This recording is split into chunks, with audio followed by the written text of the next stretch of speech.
Calon Wakil Bupati Lebak, Virnie Ismail, melakukan silaturahim ke Pondok Pesantren Irsyadul Hamdi yang berlokasi di Kampung Cibungur Pasir RT 01 RW 11, Desa Rangkas Bitung Timur, Kecamatan Rangkas Bitung, Kabupaten Lebak, Banten, pada Sabtu, tanggal 28 September tahun 2024. Selain ajang silaturahim, Virnie yang didampingi oleh Yadi Mariadi selaku Wakil Ketua Bidang OKK dari Partai Nasdem DPD Lebak, juga memaparkan tujuannya mencalonkan diri menjadi Wakil Bupati Lebak.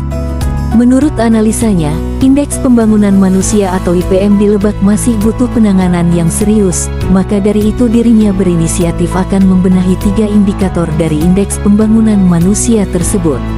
Yang pertama, bidang pendidikan.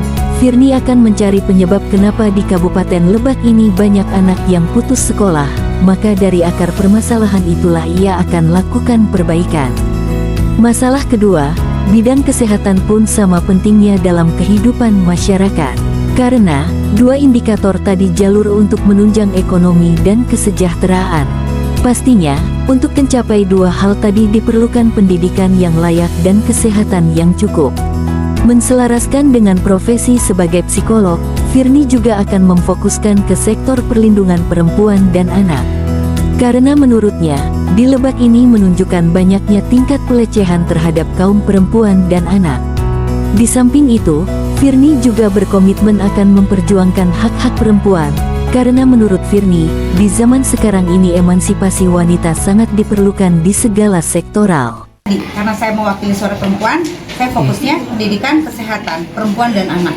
Pendidikan kesehatan kaitannya sama apa? Sekolah, sudah pasti.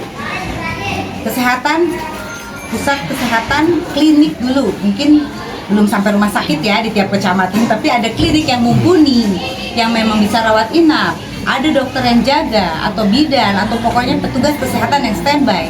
Akhirnya nggak perlu jarak jauh, mereka sudah mendapatkan fasilitas kesehatan.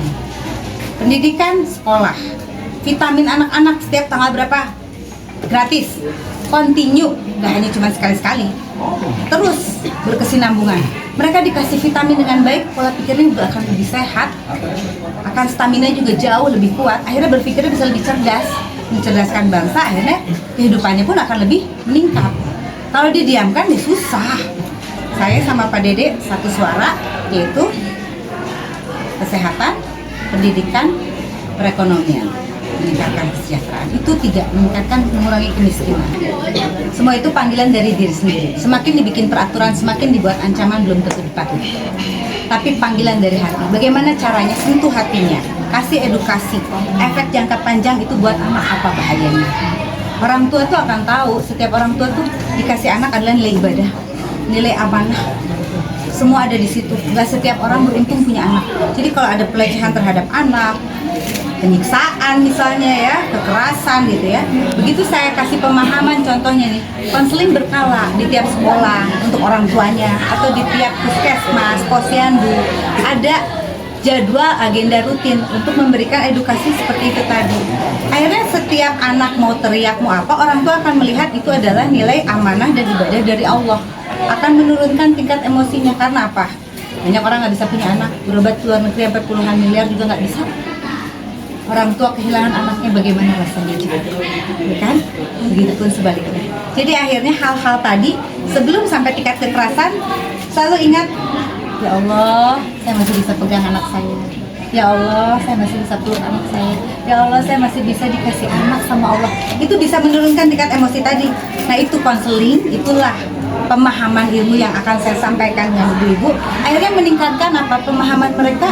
Mereka itu bukan pengen marah, tapi nggak paham bagaimana caranya menghandle ini. Nah kalau akhirnya kita arahkan, kita kasih tahu, kita salurkan, akhirnya mereka akan menemukan jalan keluarnya.